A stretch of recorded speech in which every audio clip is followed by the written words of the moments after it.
resaca del carnaval, durante estos días han pasado en Pedrera cosas importantes que teníamos que contarles y teníamos que contarles en primera persona, precisamente con el alcalde que ya nos acompaña. Antonio Nogales, buenas tardes. Hola, buenas tardes. Decía que con las resacas del carnaval nos empiezan a llegar los primeros datos y son datos buenísimos. Después de todos esos días de galas de carnaval en la calle, estos días hemos conocido más de 2.500 personas se conectaban a nuestra página web y el carnaval de Pedrera este año ha sido más visible que nunca en todo el mundo.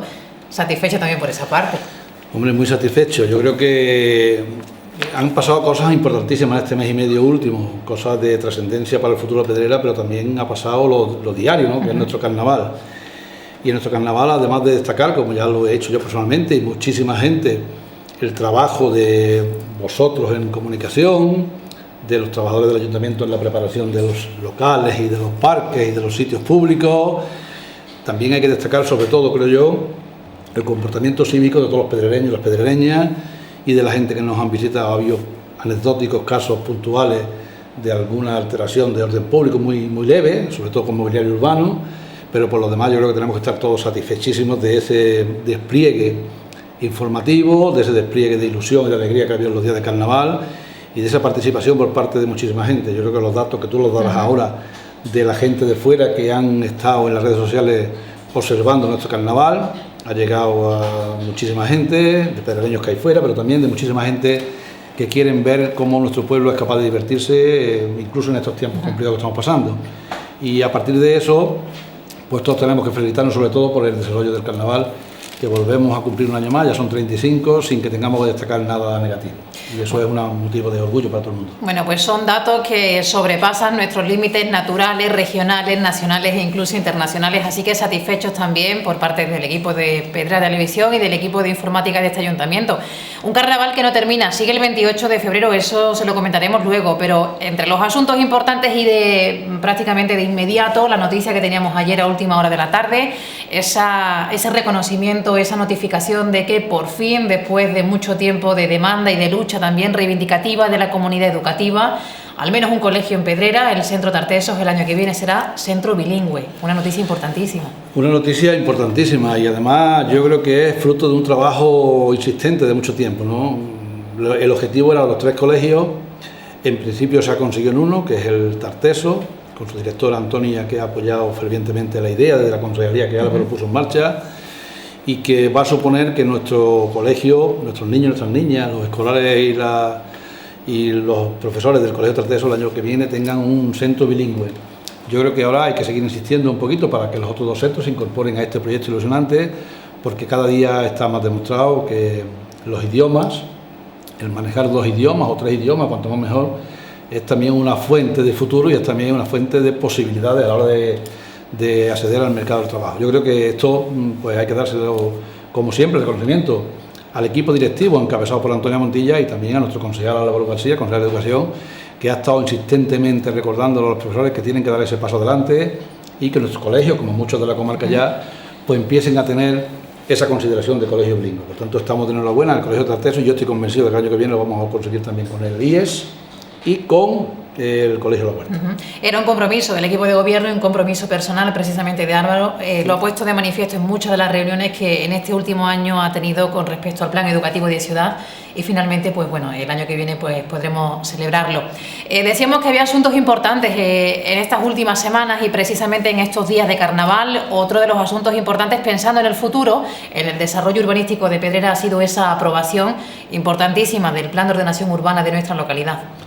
Efectivamente, concretamente la resolución que nos llegó el viernes pasado, después de la comisión que se celebró el pasado día 9 de febrero, en la Comisión Provincial de Urbanismo, que es el órgano que al final aprueba o no aprueba los PGO de los pueblos de Andalucía, viene a decir literalmente que se aprueba definitivamente el PGO de Pedrera, pero con una suspensión de unos puntos que hay que negociar o subsanar con los técnicos. Nosotros hemos estado durante mucho tiempo intentando que el PGO regulara el urbanismo de Pedrera, porque es la norma que regula el urbanismo y cuando no hay normas, cuando no hay instrumentos, pues es muy difícil seguir adelante. Por tanto, estábamos esperando como agua de mayo esa aprobación que se ha producido, aunque sea parcialmente, pero con un 90% prácticamente ya consolidado, y estamos trabajando desde el viernes pasado, cuando llegó la resolución definitiva, en corregir las 4 o 5 subsanaciones parciales que nos ha impuesto la comisión, que la vamos a corregir de aquí a final de mes. Posiblemente en abril haya otra comisión que sea ya en la que definitivamente se apruebe. Hemos concluido, aparte de tener ya una norma, un trabajo muy pesado, administrativamente digo, ¿no?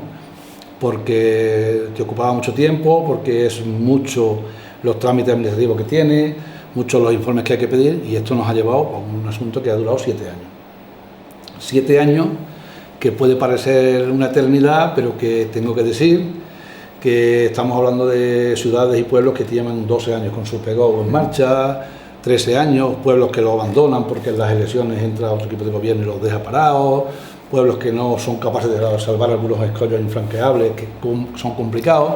Por tanto, nosotros estamos muy orgullosos de haber aprobado nuestro PGO en 7 años, de que nos queden unos flecos que vamos a resolver en un par de semanas o 3, esperemos todos, y que definitivamente cerremos este capítulo que nos ha tenido embarcado durante mucho tiempo administrativamente, y que empecemos a ver las ventajas de tener una norma que va a regular todo el urbanismo en Pedrera. Precisamente al hilo de lo que usted comentaba, Pedrera ya forma parte, al menos de ese 14%, lo decía usted en el Pleno, de municipios en toda Andalucía, municipios y ciudades, pueblos y ciudades que tienen al menos ese documento que vertebra la regulación urbanística de sus localidades y de sus territorios. Atrás quedan las normas subsidiarias de 1996. ¿Qué facilita la puesta en marcha del PGO con respecto a estas normas? Bueno, las normas subsidiarias de Pedrera, que era el instrumento que regulaba el urbanismo, vienen, como tú bien dices, desde 1996, octubre de 1996, estamos hablando por tanto de 18 años.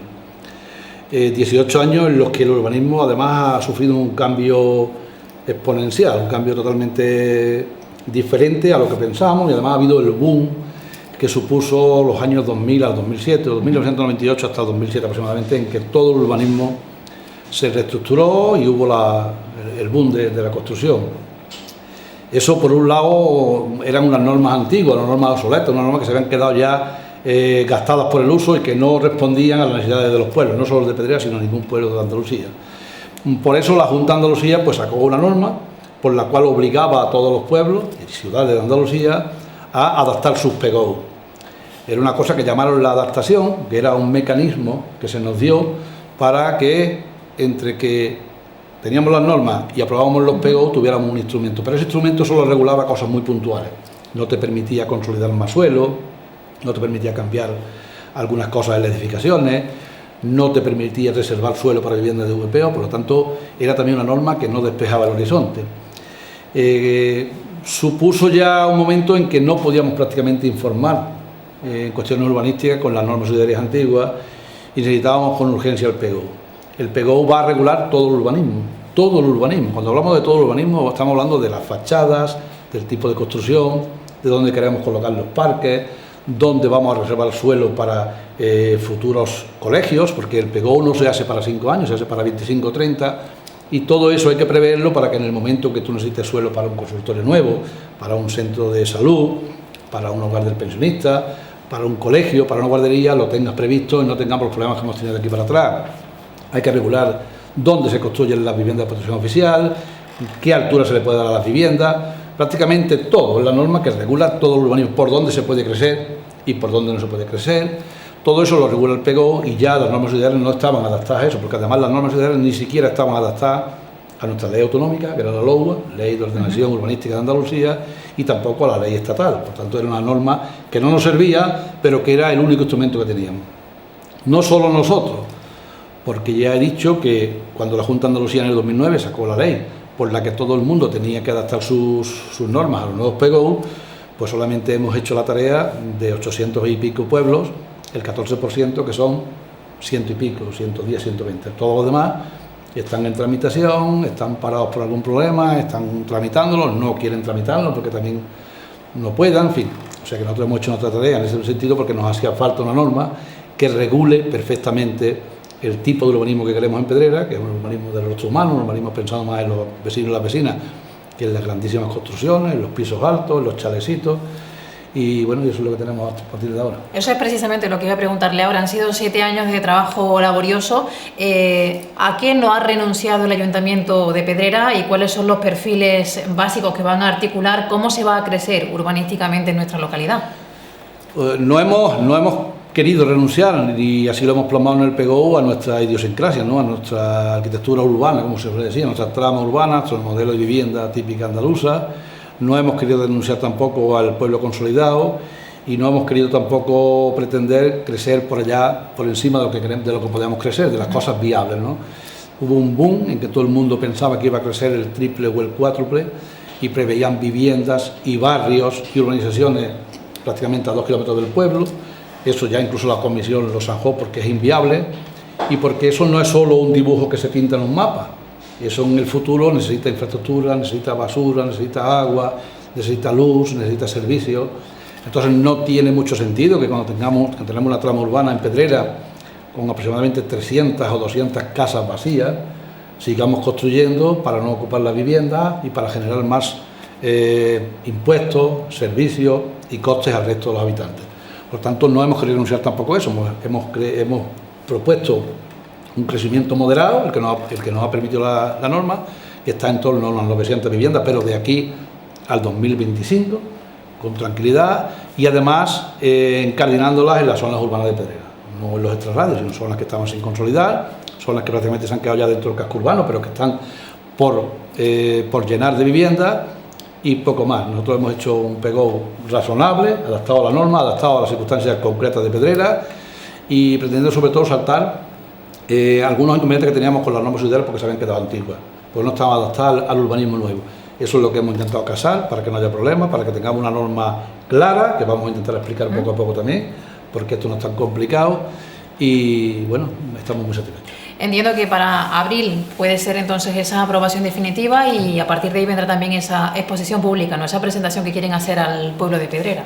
Sí, nosotros hoy mismo, el viernes nos llegó, porque el día 9 fue el lunes pasado creo, fue la comisión urbanística allí, en ese estuvimos presentes el redactor, el arquitecto que ha redactado nuestro plan general, nuestra arquitecta Pepa, el abogado del ayuntamiento y yo, y a pesar de que nos lo dijeron allí en la comisión, se dijo de palabra, hemos tenido que esperar que nos llegue físicamente la resolución, el papel donde dicen qué es lo que tenemos que corregir. Nos llegó el viernes y ya está el arquitecto hablando con la jefa de servicio, con Teresa Román, para ver las cosas que tenemos que corregir. Nosotros estamos empeñados en que una vez que esté todo publicado definitivamente, hacer reuniones informativas o en la televisión o en algunos locales públicos para que todo el mundo entienda qué es esto. Que con esto yo tengo el mismo empeño que tengo con el presupuesto, no es una cosa tan complicada, no es tan complicado. Todos son, uno igual lo lee y tiene una literatura muy complicada. Yo estoy esta mañana con el secretario leyéndolo y hay cosas que no entendemos, ninguno de los dos, y con María José Ángel, nuestra técnica también, y hay una literatura complicada de las cosas, pero cuando lo pasas a los diarios, cuando lo pasas a tu problema personal, pues se entiende claramente. Nosotros queremos con el PGO, con el Plan General de Ordenación Urbana, que así son esas letras, explicarlo con detenimiento y ver cómo nos va a afectar a todos. Porque siempre pensamos que nada nos va a afectar de estas cosas y al final, por algún momento o por alguna circunstancia de la vida nos afectará. Por una casa que queramos construir y no nos permitan unas cosas u otras, por un solar que tengamos en un sitio que no es urbano, también nos afecta, por una altura que le queramos dar a una casa y no podamos, por un zócalo que queramos poner y no podamos, y todo nos afecta, pero todo si lo tenemos digerido y lo entendemos veremos todo, como todas estas normas lo que miran es un bien común, un pueblo más saludable, un pueblo más agradable, un pueblo que respeta sus normas, un pueblo donde no encontramos edificaciones desperdigadas que te obligan a prestar unos servicios que no tiene el ayuntamiento, en fin, un pueblo para vivirlo y no para sufrirlo. En ese sentido, uno de los asuntos pendientes en clave urbanística también estaba a expensas de esa aprobación del PGO. ¿En qué punto está el carril bici que va a unir nuestro casco urbano con carretero? Pues el carril bici, además me encanta que me haga esta pregunta, María Carmen, porque también es una cosa de las que tenemos que entender. El carril bici lo vamos a empezar seguramente la semana que viene. Ayer ya estuvimos terminando de hablar con uno de los propietarios. Mirad, el carril bici ha pasado lo siguiente. Toda esta carretera, toda esta calle 1 de Mayo, Miguel de Cervantes, Toledillo, está catalogada, no en el PGO, sino en las normas subsidiarias antiquísimas, como Cañada Real, Granada-Sevilla. Las Cañadas Real son de la Junta de Andalucía y tienen una altura de 70 metros. Tendrían que tener, es verdad que después no se han respetado, se han hecho las casas, por los motivos que fueran, en los años que fueran. Entonces eso se ha ocupado la Cañada Real, pero la Junta de Andalucía ahora no te permite ocupar las cañadas reales. Para ocupar una cañada real, si nosotros quisiéramos ocupar parte de la cañada, los metros que ocupáramos se lo tendríamos que devolver a la Junta de Andalucía en otro sitio, en una zona verde. Decimos, bueno, vamos a ocupar del Toledillo para arriba, lo vamos a ocupar con casas, por ejemplo. Si cogemos aquí 40.000 metros cuadrados, estos 40.000 metros los vamos a dar allí, que tiene el pueblo un merendero. No lo tenemos, no lo hemos podido hacer. Pero además lleva unos trámites enormes. Entonces nos han permitido hacer el carril bici de 5 metros, que lo vamos a hacer, 2,5 para peatones y 2,5 para bicicletas, a toda la derecha de la carretera que va para La Roda, desde la casa, desde la Bética, o sea, desde la última casa de la calle Toledillo hasta la carretero, pero sin echar asfalto. No nos permiten echar asfalto, porque entienden que en las vías pecuarias no se puede echar asfalto, a pesar de que hay una carretera allí. No nos lo han permitido, nos han dicho que si queremos que iniciemos la desafectación, que es eso de cambiar los terrenos por terrenos, eso llevaría mucho tiempo, y lo que vamos a hacer ahora mismo es hacer el carril con su barandilla de separación a la carretera de madera y con su separación también entre los dos carriles, pero de albero compactado. Eso es lo que podemos hacer ahora mismo y lo vamos a hacer. De todas maneras, eso al final la utilidad que es la que nosotros queremos darle, que es que la gente vaya tranquila hasta carretero, de forma sin segura, tener que ir por la carretera, lo vamos a conseguir. Y más adelante ya veremos, si iniciamos los trámites para, si no es albero, que nos dejen echar cemento, si no alguna pista que podamos, porque el albero también está bien ahí, pero el problema del albero es que el agua se lo trae para abajo y ya veremos cómo lo salvamos. Pero bueno, eso sí nos lo han permitido, lo otro no. Bueno, pues salvado otro escollo en lo urbanístico, no menos importante y no menos demanda histórica están siendo y siguen siendo los depósitos de agua. Uno de los asuntos de calado urbanístico del último pleno y que salió adelante para al menos buscar la financiación para ese proyecto y ese informe en el que ha estado trabajando la Diputación de Sevilla para Pedrera. Efectivamente. Nosotros también hace 2 años empezamos a plantear un proyecto de depósitos nuevos para Pedrera, porque veníamos arrastrando, yo lo concretaba en 3 problemas fundamentales, y por orden de importancia tendría que decir que de menos a más. Primero, nuestros 2 depósitos actuales están en un terreno de una persona privada, están en un terreno privado. Tengo que decir, como siempre digo, que jamás en la vida el propietario de esos terrenos, que es Manolo de la Cantera, nos ha dicho nada, ni mucho menos, pero los terrenos son suyos, están al lado de la cantera y tendríamos que resolver ese problema, o si, por lo menos si no resolverlo, negociarlo. El segundo problema es que tienen una capacidad muy limitada, entre los dos tienen 1.500.000 litros, 700.000 aproximadamente cada uno, pero como no se pueden llenar hasta arriba, pues tampoco podemos contar con el 1,5 millones, tenemos 1.400.000, 1.200.000, 1.300.000, lo que se puede. Son viejos además, son del año 91 uno de ellos y 94, 95 de ellos. Sí, descontando también las pérdidas por las pérdidas que hay porque son viejos. Pero como además no tenemos agua para almacenar, todo el agua que va entrando va saliendo, es decir, consumimos más agua incluso que la que puede almacenar los depósitos. Eso obliga a que la bomba de los motores, que es una bomba grandísima, tenga que estar 24 horas al día trabajando, 365 horas al año. Eso tiene un riesgo, y yo siempre toco madera cuando lo digo, y es que pues ahora mismo llevamos 3 o 4 años, creo yo, sin que se queme la bomba. Pero bueno, se puede quemar, porque estamos ahora mismo, creo que siendo afortunados, pero se puede quemar la bomba y con mucha facilidad. Cambiar una bomba de esa necesita 2 días, no se cambia en media hora, porque primero está a 120 o 130 metros del suelo, hay que sacarla con máquinas pesadísimas, en fin. Un trabajo que aquí lo han hecho alguna vez que otros los operadores municipales con mucha diligencia, pero que no puede evitar que tarde casi 2 días. Por tanto, no teníamos capacidad ni siquiera para tener almacenada agua y decir, bueno, pues que la bomba trabaje de noche, que es más barato, y de día la tenemos parada, no. Segundo problema, y tercer problema que yo comentaba era que hay sitios del pueblo ya, sobre todo las zonas de arriba, desde el Revista de la Corona, incluso de más abajo para arriba, que se ha construido ya mucho, donde no llega el agua con la presión suficiente. Hay diferencia de cota. Hay horas del día en que no llegan. ¿Qué planteamos? Pues hacer 2 depósitos inmensos, inmensos hasta el punto de que van a tener capacidad para 4.200.000 litros, 2.100.000 cada uno, 4.200.000 litros. Y el primer inconveniente siempre es el dinero. Es una obra, yo creo que una infraestructura grandísima, complicadísima para un pueblo como nosotros, pero nosotros empezamos a tramitarlo con unos fondos europeos. ¿Fondos Jessica? Con fondos Jessica que llaman, del Banco Europeo de Inversiones, con una línea que acogía proyectos de este tipo, pero para ciudades más grandes. Y bueno, tuvimos la fortuna de, a base de mucha negociación y de mucho presionar, porque hubo que presionar, que eligieran el proyecto. Los proyectos se llaman proyectos elegibles. Entonces el proyecto fue elegido por ellos y nos van a subvencionar el 70%. No a fondo perdido, pagado, pero en 15 años con unas cuotas muy cómodas. Y el 30% restante lo va a proporcionar el Ayuntamiento de Pedrera y estamos negociando un agua dulce, que también se lleva parte del agua para pagar el otro pico. Los proyectos no los ha hecho Diputación y en ellos se ve claramente cómo el sitio donde los hemos ubicado, donde los vamos a ubicar, es el que ellos han visto más conveniente porque ganamos presión. Yo creo que ganamos 30 kilos de presión y el agua llega ya tranquilamente a todo el pueblo.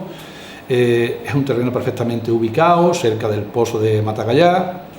En fin, ¿estamos en qué punto? Pues estamos en el punto de licitar los proyectos, de sacarlos a concurso.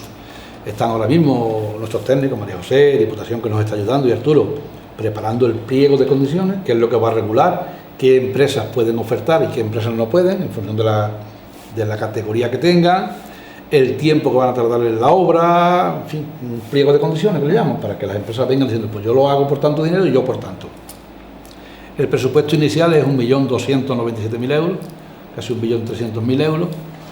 Y bueno, cuando se saque a concurso empezaremos las obras para que yo creo que en este invierno ya podamos tener esos dos depósitos que van a resolver 3 problemas históricos de Pedrera. Y en medio de todo esto pues había también otra cosa, que era una propuesta que tuvimos del consorcio provincial de asumir ellos el costo de los consorcios de los depósitos, pero pues a cambio hipotecaban nuestro futuro. Es decir, nosotros hacemos los depósitos, pero tenéis que empezar a cobrar agua en Pedrera el año que viene el doble, el que viene el triple y el que viene el cuádruple. Por tanto, no estábamos dispuestos nosotros a ese casi chantaje que hemos recibido por parte del consorcio.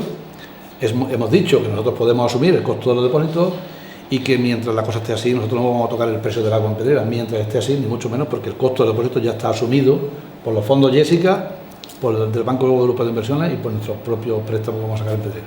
Entonces entendemos, alcalde, que en los próximos meses ese pliego de condiciones va a estar operativo y una obra que podría empezar en Pedrera ya para este verano incluso.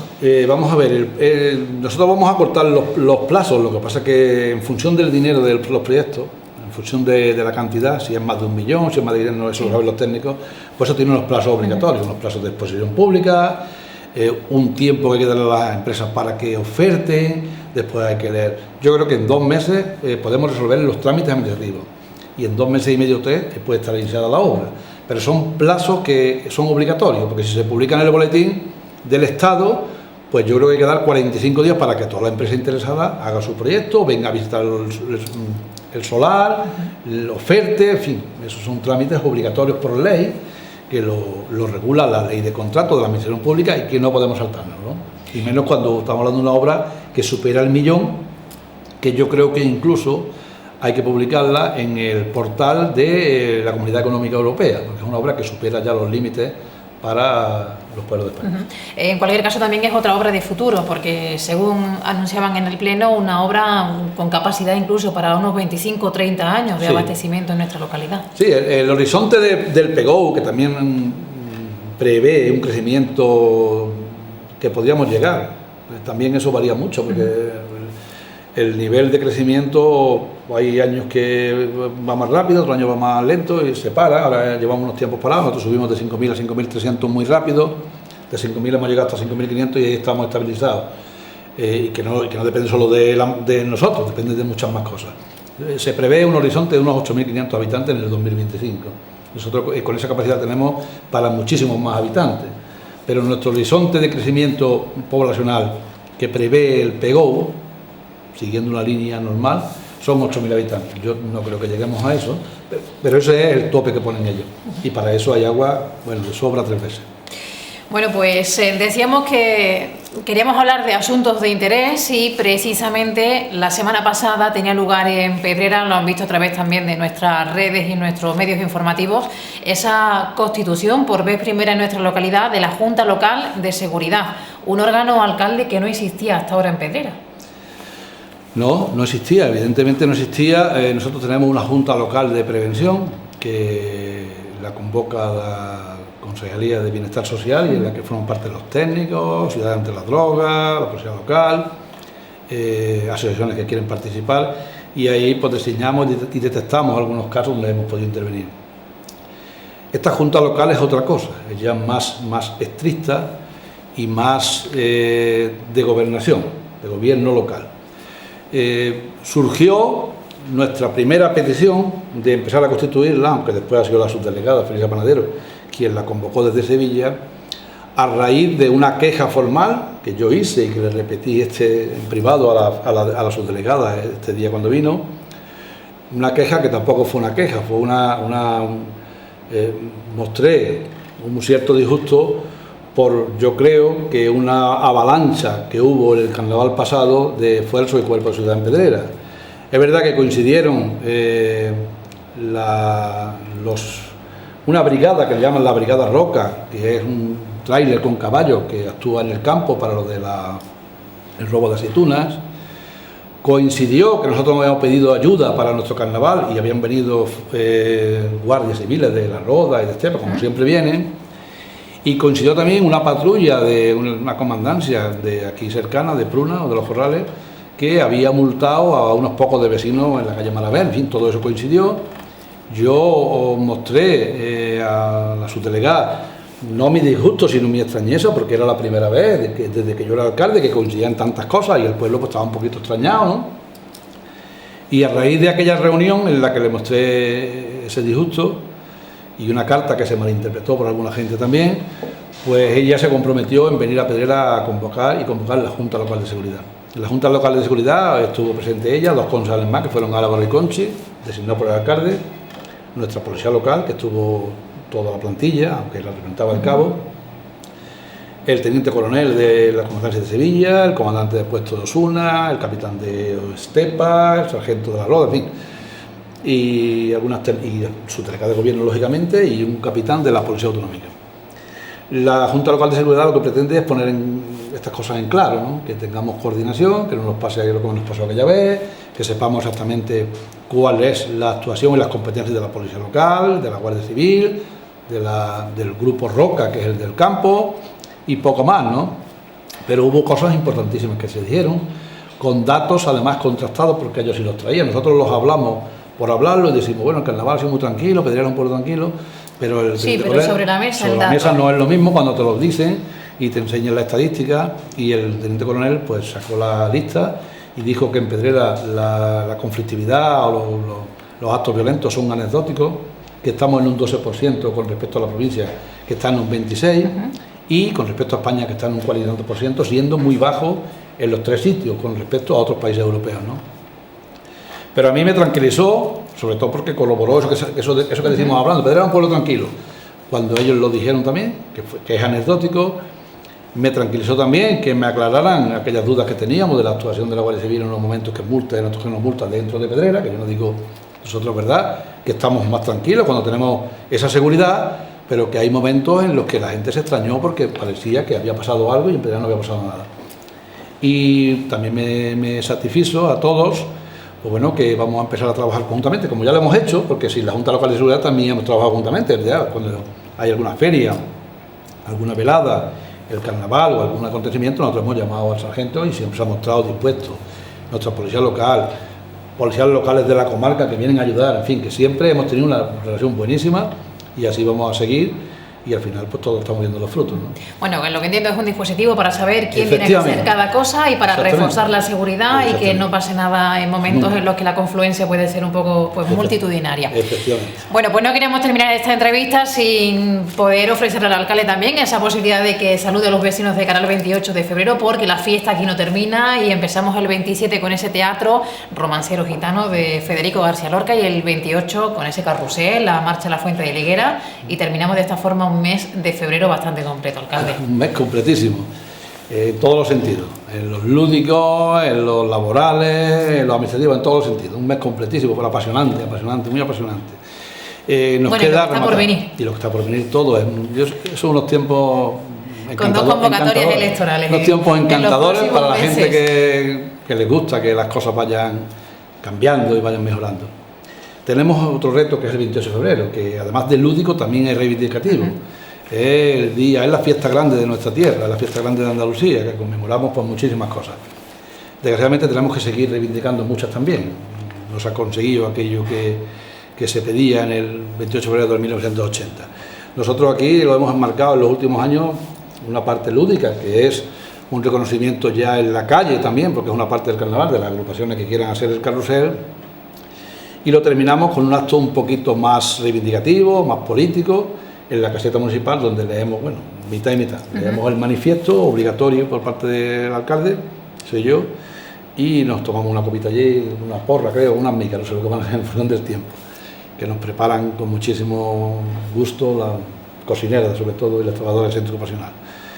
Y hay una marcha también cicloturista que prepara Mari Carmen, que este año con su embarazo tendrá que buscarse la vida porque ella no va a coger la bicicleta, que los muchachos y las muchachas bajan a la Sierra de la Cruz. Y el viernes tenemos un teatro basado en la vida y la obra, sobre todo, del romancero gitano de Federico García Lorca. Yo he tenido la ocasión de ver un poquito del ensayo y me atrevería a recomendárselo a todo el mundo, ¿no? Porque nos habla de una parte importantísima de la antología de García Lorca, que fue el romancero gitano. Recitan poesías muy conocidas por todos y las versionan cantándolas también con Rubito Hijo, que es un buen cantador de parada. Y bueno, yo creo que vamos a tener un fin de semana también muy reivindicativo, pero también muy lúdico. Hay también una manifestación en Sevilla para aquel que quiera acompañar, que convoque Izquierda Unida allí a los compañeros y las compañeras, porque hace falta también que en la calle reivindiquemos cosas que nos están faltando. Y poco más. Bueno, pues eso es lo inminente, porque a partir de la semana que viene, ese día 5 de marzo, jueves a medianoche, arranca la campaña electoral y tendremos oportunidad de hablar todo lo que Izquierda Unida también tiene preparado con esos encuentros programáticos que ya está teniendo con la gente para diseñar de forma conjunta el programa electoral del que será 2015-2019. Efectivamente, nosotros siempre lo hemos dicho y este año lo volvemos a decir, que la ciudadanía tiene que participar activamente, si no en la política con letras mayúsculas, en la política local. Yo creo que preocuparse de lo que pasa en el pueblo, proponer, disponer, incluso intervenir directamente es una obligación de todos los ciudadanos y ciudadanas. Yo sé que cuesta trabajo, que estamos inmersos en una vorágine difícil de entender, pero hay que buscar un hueco para participar en lo que cada uno le guste. Han diseñado desde la dirección nuestra, que está encargada del programa electoral, que dirige Álvaro, que es nuestro coordinador, yo creo que 6 encuentros programáticos, de educación, de cultura, deportes, servicios sociales, obras y empleo, 6. Los 6 se van a celebrar desde mañana miércoles hasta el miércoles que viene, creo, martes, todo a las 7 de la tarde, en el centro cívico El Pozo, en el aula 2. Y se están invitando a personas concretas de cada rama, de cada tema, pero también a todo el pueblo en general que quiera ir y aportar algo, que seguro que hay cosas que aportar. Después habrá que plasmarlas en la política municipal, en el presupuesto municipal y en las posibilidades que tenemos nosotros como pueblo de 5.300 habitantes, 5.400, que no son algunas veces tantas como quisiéramos. Pero es obligatorio que participemos, es obligatorio que tomemos decisiones, que hablemos entre todos, que sepamos por dónde queremos tirar, que veamos qué obras queremos hacer, que veamos qué tipo de deporte, qué tipo de cultura, cómo queremos hacer nuestras fiestas. Por todo eso, que no es más que hablar entre vecinos, lo queremos hacer a través de estas jornadas programáticas para después plasmarlo en el programa y no hablar de cosas que no se puedan hacer, sino más bien de cosas que podamos hacer, aunque con dificultad. Yo creo que vamos a tener 5 o 6 encuentros programáticos interesantes, porque se está haciendo un esfuerzo importante, se están convocando a mucha gente personalmente, se está hablando de ilusión y de futuro, y porque la gente también tiene que empezar, o tenemos que empezar, a preocuparnos de lo local, para después saltar un salto más y preocuparnos de lo autonómico y de lo nacional. Bueno, pues esa micropolítica de la que hablaremos a partir del 5 de marzo y bueno, ya del tirón a partir de abril y mayo con esas elecciones locales.